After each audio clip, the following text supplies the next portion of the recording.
Swayambhuva Manu, who was born of Lord Brahma, had two sons who were both very competent to rule the universe. The eldest son, King Uttanapad, had two queens named Suniti and his favorite, Suruchi. Once, the king was playing with his youngest son, Uttama, born of Suruchi. While he was thus engaged, his eldest son, Dhruva, who was born of Suniti, wanted to join in the fun and tried to climb on the lap of his father. But the king was reluctant to let him do so due to the disapproving glance of his beloved queen, Suruchi. Child, his son you might be.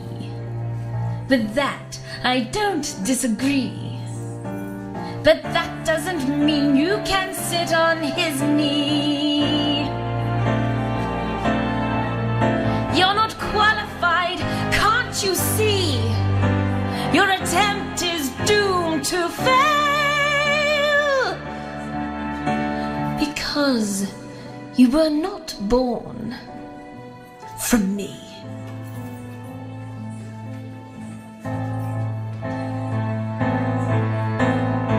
Child, I don't think it's very wise to try to fulfill what you can't realize. You are trying to instill a desire impossible to fulfill. Only my offspring can please the king. Whatever you do won't change a thing. So, if you are still desiring to sit on the throne or the lap of the king, you'll have to forego living in luxury and undergo severe austerities to satisfy Lord Hari.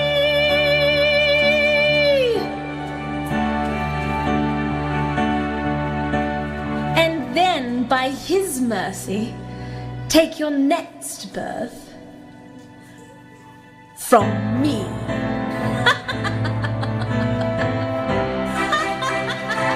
The boy Dhruva, having been struck by the harsh words of his stepmother, began to breathe very heavily, as a snake does when struck by a stick.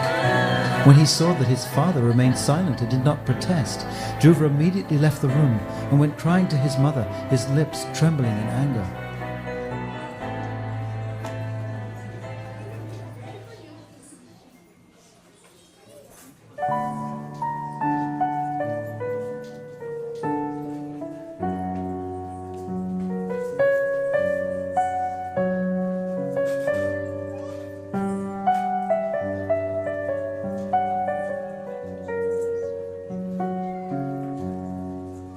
Oh, my darling, what has happened? What is wrong, Dhruva? Tell me. Suruchi was very mean to him, Your Majesty. What did she do to him, Kanti? Well, Your Majesty, when Dhruva wanted to climb on Maharaja's lap, Suruchi told him that he could only do so by first pleasing the Supreme Lord and then Yes? to take birth from her. Oh, Dhruva, don't wish for anything inauspicious for others. For anyone who gives pain to others will suffer himself that very same pain. Whatever has been spoken by Suruchi, however harsh, is true and relevant, as your father doesn't consider me his wife or even his maidservant. He became ashamed of me. It's the fact that you are born from the womb of an unfortunate woman.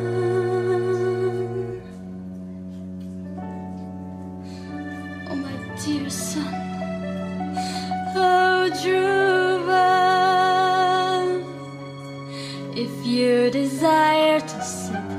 on the throne like your stepbrother. You'll have to follow the instructions of your stepmother to worship the Lord. It's true. Worship the lotus feet of Sri Vishnu, for simply by his meditation Lord Brahma acquired the qualifications to create this universe. And your grandfather, all his desires were fulfilled, and then he gained liberation.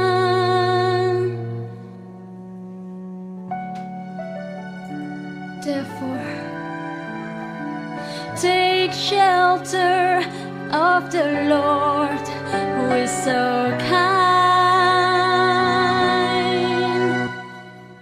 My darling, if you want to succeed, you shouldn't forget that his lotus feet are the shelter of those who seek sense gratification or liberation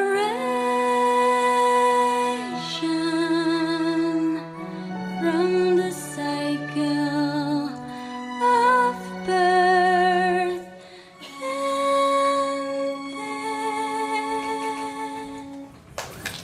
death.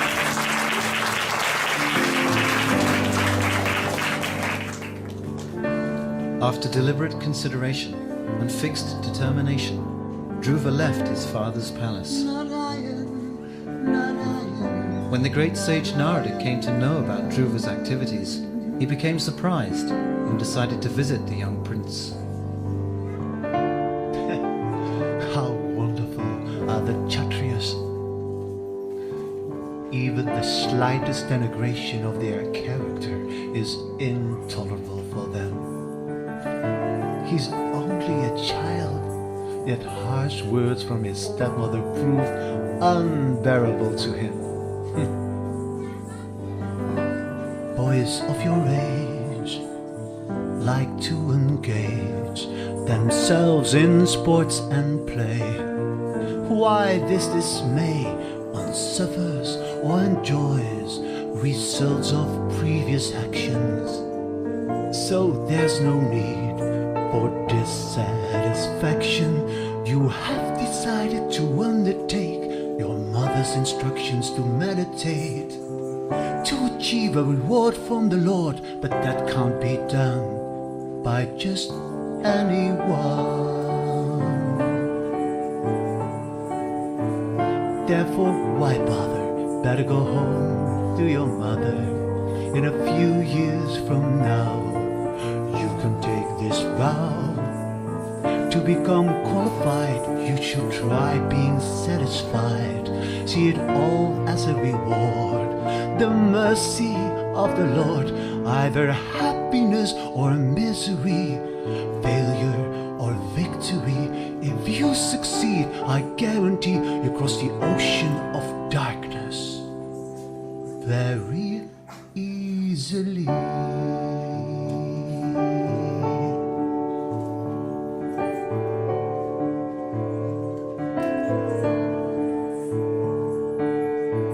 And be very pleased whenever you meet someone in your life who is more qualified, and be compassionate whenever you meet someone you can guess is qualified less.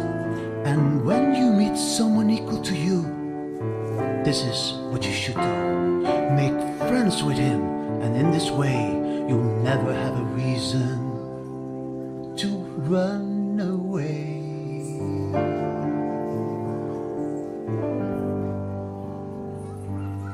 Narayan, Narayan, Narayan.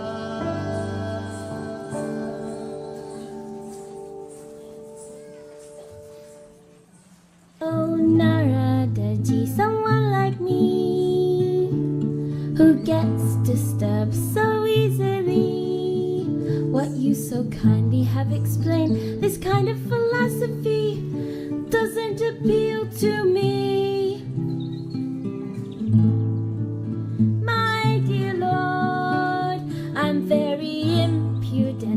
but it's not my fault. Born in a Kshatriya family, the words of Suruchi have pierced me. Learned Brahmin, I want to occupy the highest position in heaven's sky, more exalted than achieved even by my grandfather and great-grandfather. Naradaji, you are like the sun, for the benefit of everyone, playing your veena. You traverse this entire universe.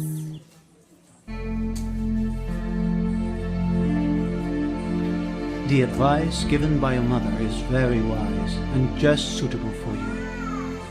For fulfilling one's wishes, one should indeed worship the lotus feet of the Lord Hari. My dear son, I wish all good fortune unto you. Go to the bank of the Yamuna River and bathe 3 times daily in her waters, which are very auspicious, sacred, and clear. On her banks, there's a virtuous forest named Madhuvan, where one draws nearer to Lord Hari. There, prepare yourself an asana and sit down in a calm and quiet position and practice the 3 kinds of breathing exercises. Thus, gradually control the life air, the mind, and the senses. Completely free yourself from all material contamination and with great patience begin to meditate on the Lord. His face is very beautiful. His eyes, his nose, his forehead are all very beautiful.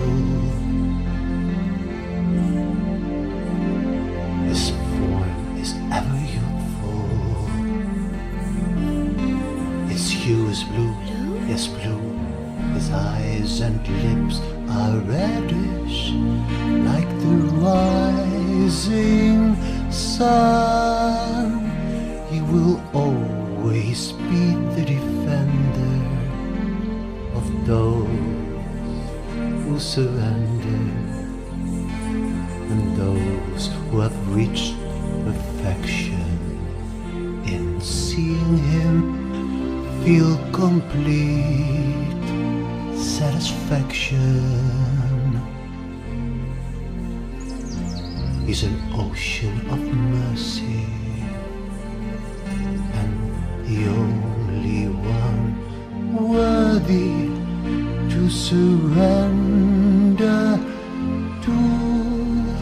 On the lotus of one's heart he is situated.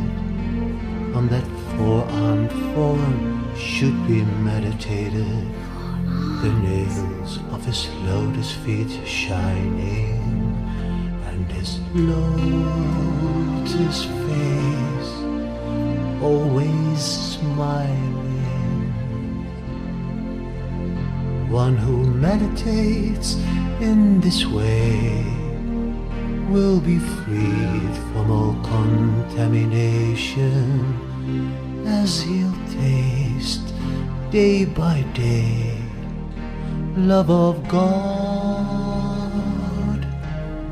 without cessation.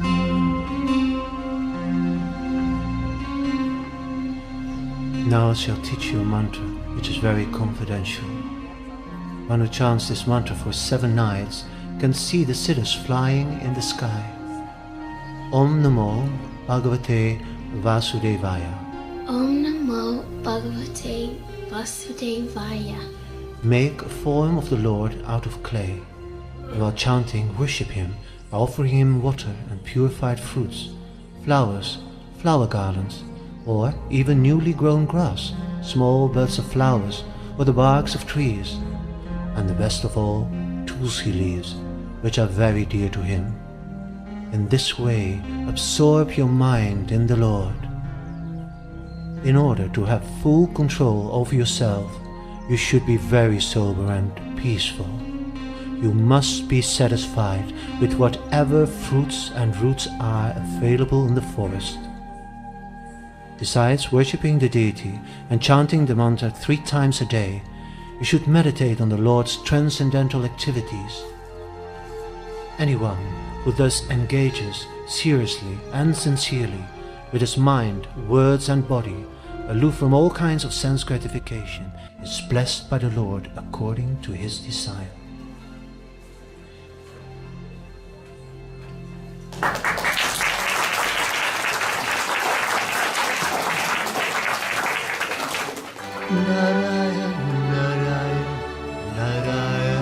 After Dhruva entered Madhuvan, Narada Muni went to see King Uttanapad, who received him respectfully. Narayan. Maharaj, your face appears to have withered up. You have clearly been thinking upon a troublesome matter. Have you been obstructed from following your religious duties? Best of the Brahmins, I'm so fallen, being too attached to my wife Suchi. I haven't been so merciful to the son of Suniti, who is only 5 years old. I don't know what to do. How I was controlled. Just see how I was partial to Suchi.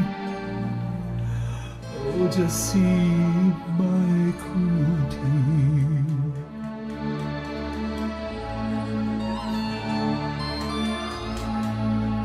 His face was like a lotus flower.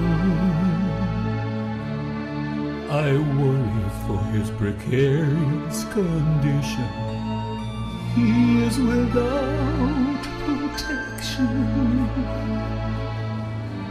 Maybe he's very hungry. Might be lying in the forest,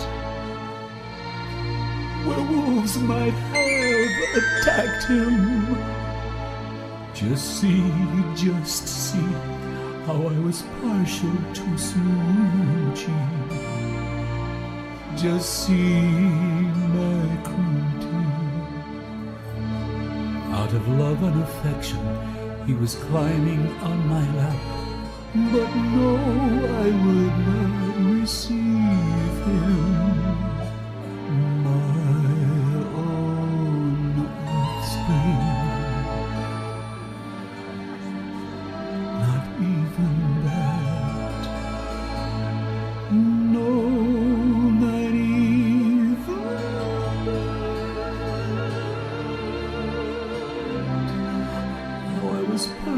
To Suchi, just see my cruelty. Maharaj, please, there's no need to grieve about your son. He's well protected by the Lord of Lords himself.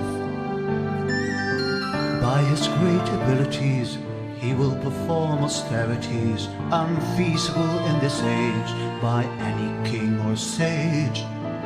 Very soon your son will complete his undertaking, and on his own find his way back home. His fame will spread all over the world, and your own good name will be known as well. This I foretell. Narayan.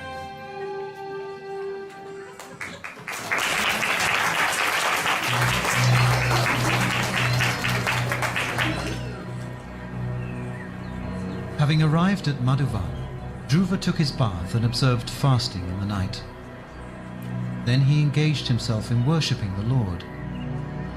For the first month, he ate only fruits and berries on every 3rd day. In the second month, Dhruva ate every 6 days dry grass and leaves. During the 3rd month, he drank water only every 9 days, and thus he remained completely entranced, worshipping the Supreme Lord. In the 4th month, Dhruva became a complete master of the breathing exercise, inhaling only every 12th day.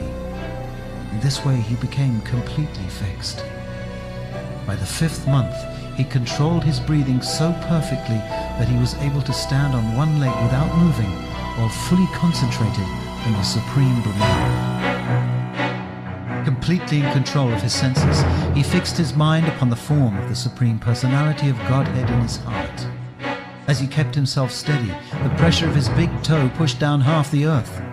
With all the holes of his body closed, Dhruva became practically one in heaviness with Lord Vishnu. The total universal breathing became choked up, and all the leading devas in all the planetary systems felt suffocated and thus took shelter of the Supreme Personality of Godhead. O Lord of Lords, every living entity seems to be suffocating, gasping and choking. We never have experienced such a thing. You are the sanctuary of every living entity, moving or non-moving. You take control of the surrendered soul. Therefore, Supreme Arranger,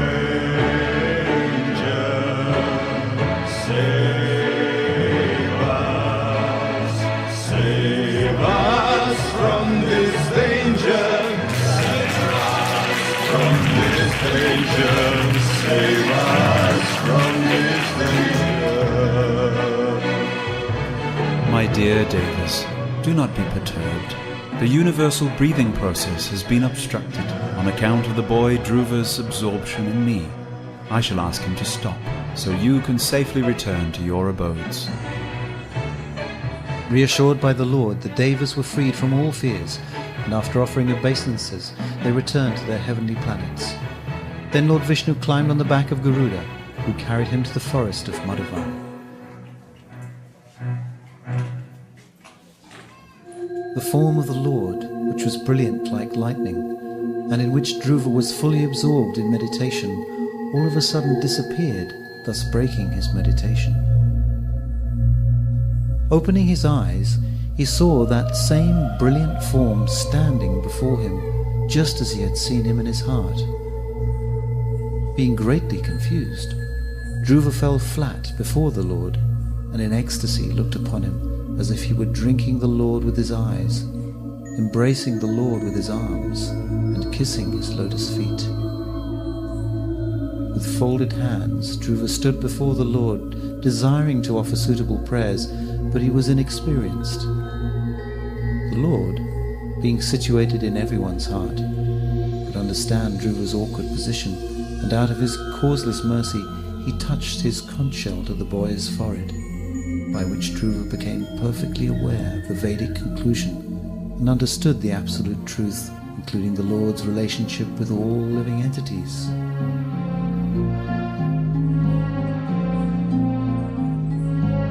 My dear Lord, you are all powerful. After entering within me, you've enlivened all my senses, especially my power of speech. My obeisance is unto you, the absolute truth. How can one ever forget you? If one desires elevation or liberation, you are the only shelter.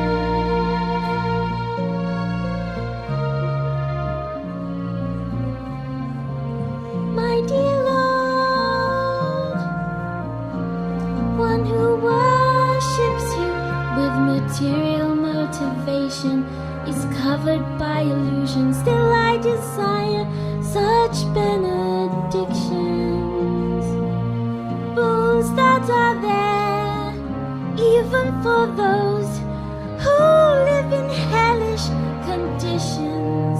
So please bless me that I may be with your devotees to transcend this material existence. There is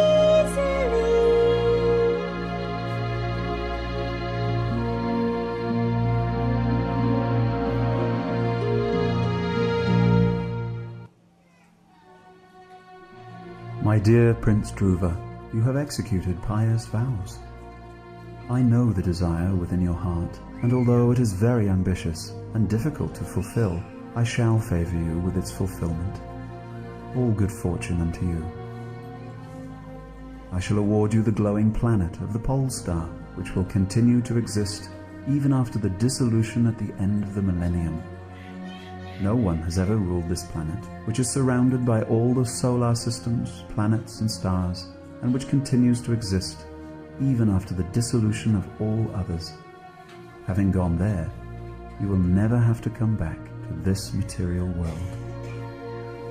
After your father goes to the forest and awards you the rule of his kingdom, you will rule the entire world for 36,000 years, and all your senses will continue to be as strong as they are now.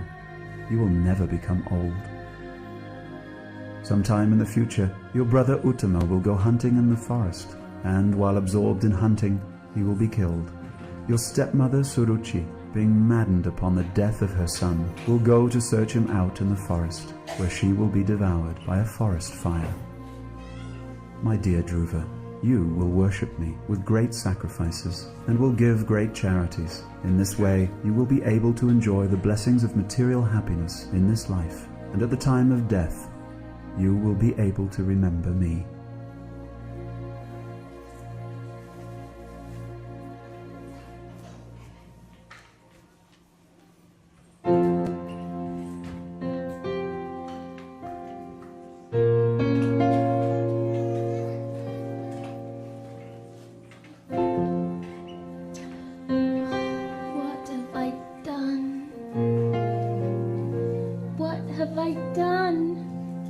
Just look at me. I saw the lotus feet of the personality of Godhead, who can stop the cycle of birth and death in a single breath. And I prayed for things all perishable. Oh, how lamentable.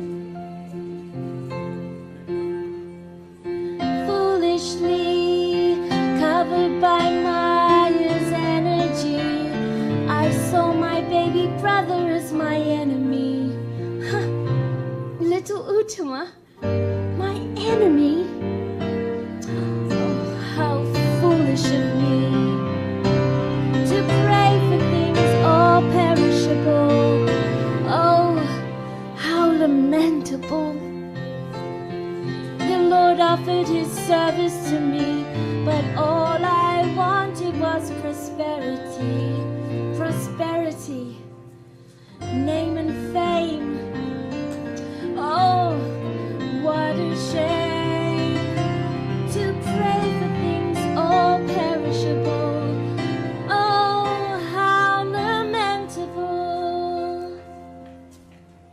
I'm just like that poor man who satisfied the emperor, who wanted to give him anything he might ask for, and who then asked him only for a few broken grains of husked rice. Oh, how lamentable.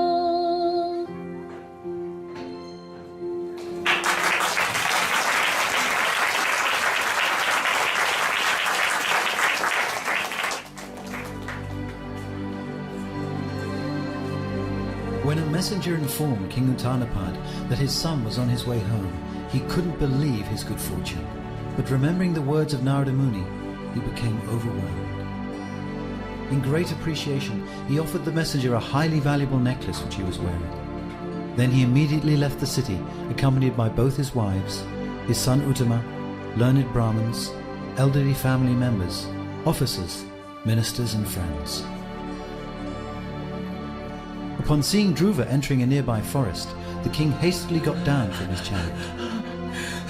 When they met each other, Maharaja Tanu my son, warmly I'm embraced so his son. I'm so glad to see you. Dhruva was not the same as before, being completely sanctified due to having been touched by the lotus feet of the Supreme Personality of Godhead. He offered his obeisances at the feet of his father, who honoured him with various questions. I'm so proud of you. I've heard from Narada Muni that you have performed greater austerities than any Kshatriya or Rishi has ever performed. I saw Lord Vishnu, Father, You did? and he is so beautiful. Oh, I'm sure he is. You are so fortunate. But I am so fortunate to have you as my son. He then bowed his head at the feet of both his mothers. Seeing that Dhruva had fallen at her feet, Queen Surichi immediately picked him up. Oh, my dear boy, long may you live. The two brothers also embraced one another. Overwhelmed by love and affection, the hairs on their bodies stood on end. Then Queen Suniti embraced the tender body of her son, who was dearer to her than her own life, and thus forgot all material grief. Her tears, together with the milk flowing from her breasts, wet Dhruva Maharaja's entire body. While everyone was praising his son, King Uttanapad was overwhelmed with joy. He had the two brothers seated on the back of a she-elephant, and thus they all returned to his capital city.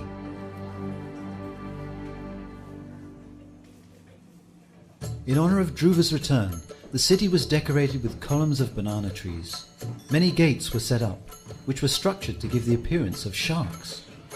At each gate there were burning lamps and big water pots decorated with coloured cloth, strings of pearls, flower garlands, and hanging mango leaves. All the palaces, which were already very beautiful, were decorated with golden ornaments. All the quadrangles, lanes and streets, and the raised sitting places at the crossings were thoroughly cleansed and sprinkled with sandalwood water.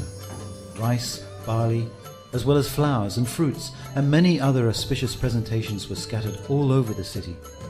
As Dhruva passed by, all the gentle household ladies assembled to see him, and offered their blessings, showering him with white mustard seed, barley, curd, water, newly grown grass, fruits and flowers. May you live long, Dhruva Maharaj. Dhruva Maharaj ki!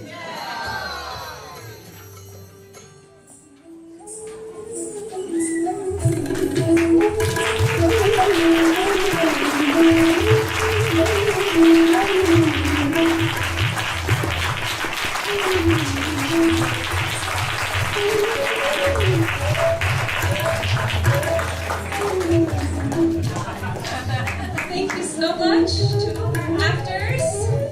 We have Ayush as the messenger,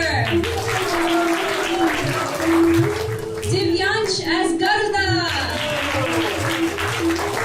Nandini Mataji playing a maid, a forest creeper, and a deva.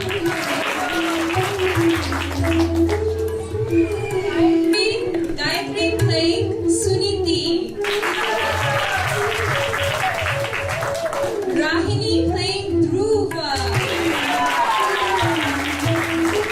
Srinivas Prabhu playing Uttanapad.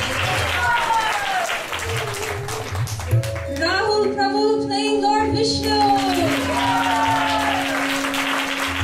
Savitri playing Prince Uttama. Vaishnavi playing Suruchi.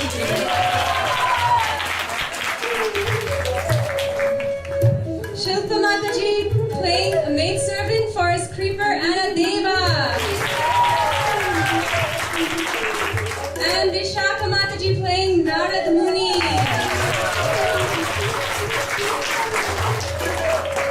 Again, thank you so much to all the actors and their families. They were coming for rehearsals all the way from Greensboro, also working on this for 2.5 months.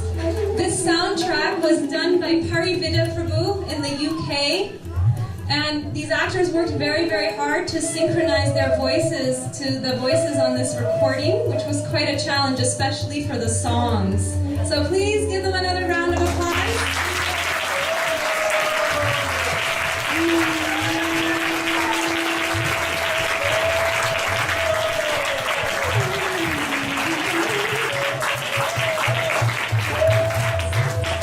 So the transformation has happened. The Sakama prayers prema as Dhruva realizes the uselessness of praying for anything of this world when he can pray for love of the Lord.